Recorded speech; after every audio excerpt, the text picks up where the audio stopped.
Hi, Fisher fourth graders.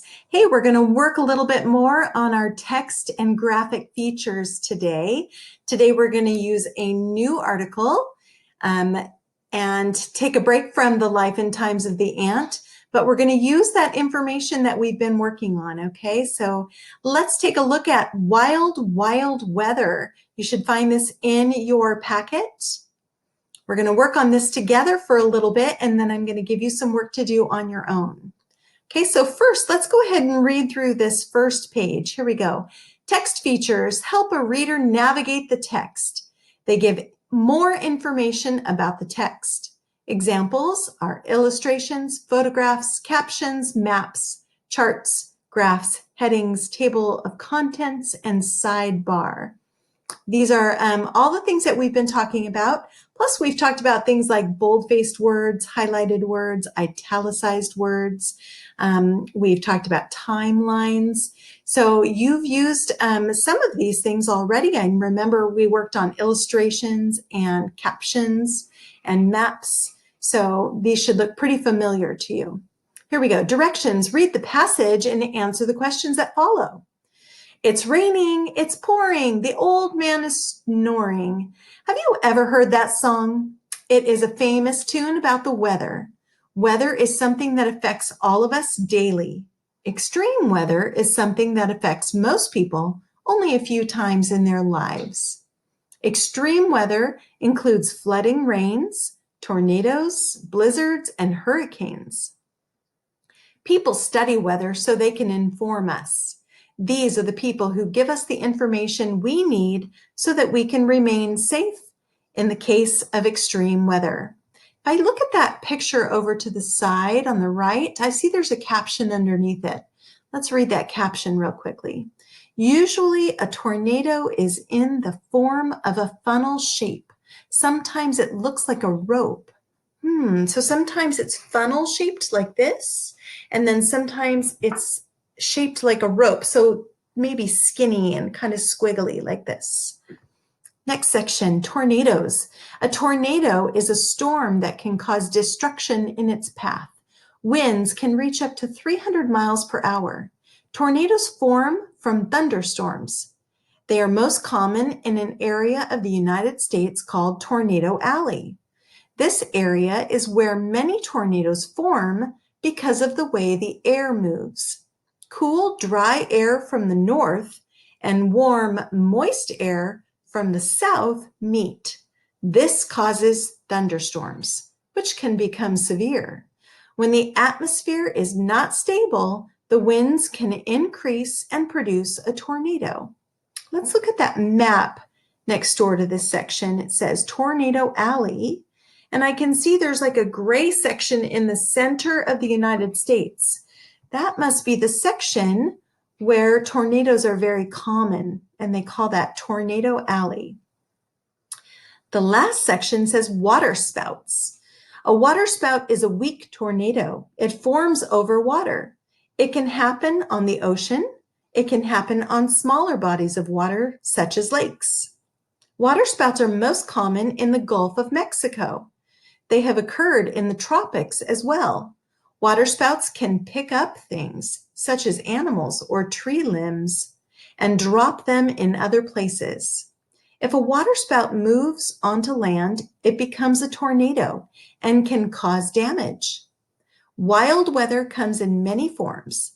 Tornadoes and waterspouts are directly related and look alike.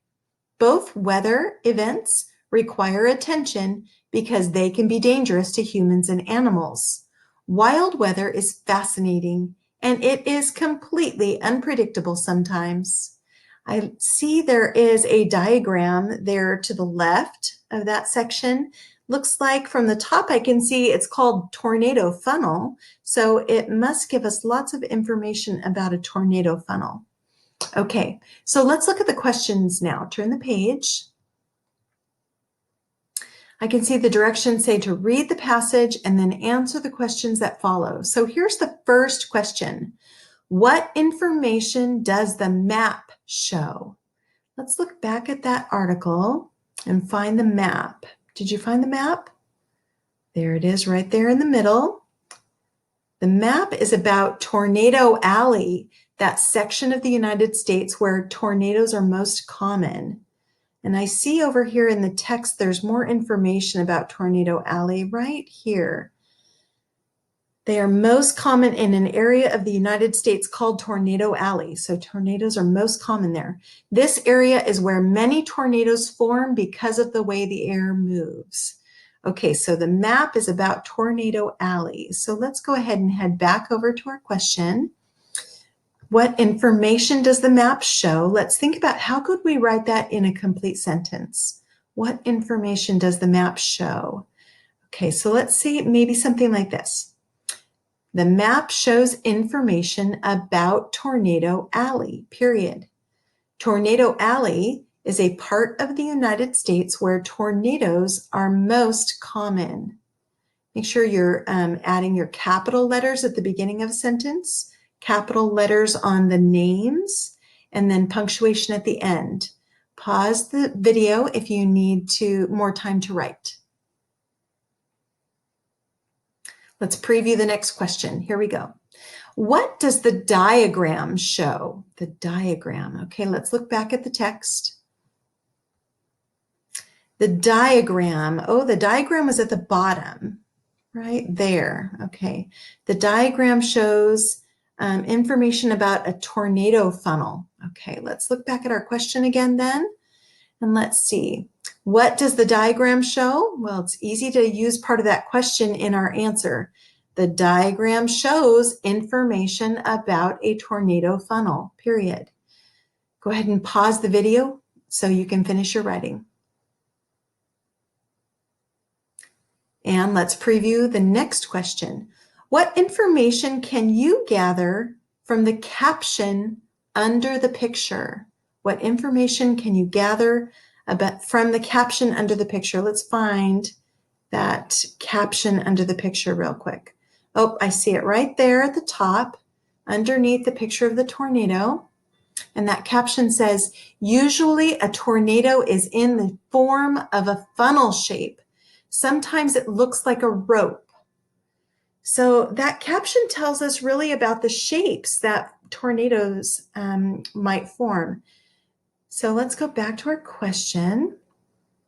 What information can you gather from the caption under the picture? So we might say something like this. The caption under the picture tells us about the usual shapes of a tornado. They are usually funnel shape or rope shape, period. Pause the video so you can finish your writing. Okay, so we've done some of the questions together, and now I'm going to have you do some of them on your own. You are going to complete questions 4 and 5 on your own. The first question asks you to complete the T-chart to record information about the 2 types of wild weather.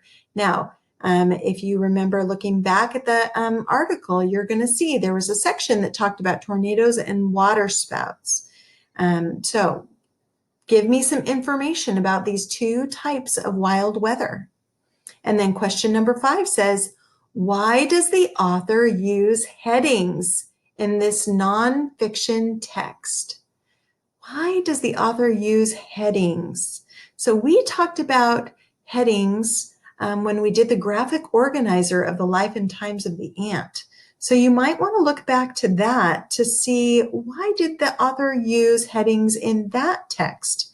Maybe that will help you with this one too. When you're all done finishing 4 and 5, you are going to take a picture and you're going to send it to your teacher on Class Dojo to show your learning. Thanks so much, kiddos. Good luck on this. We'll talk to you soon.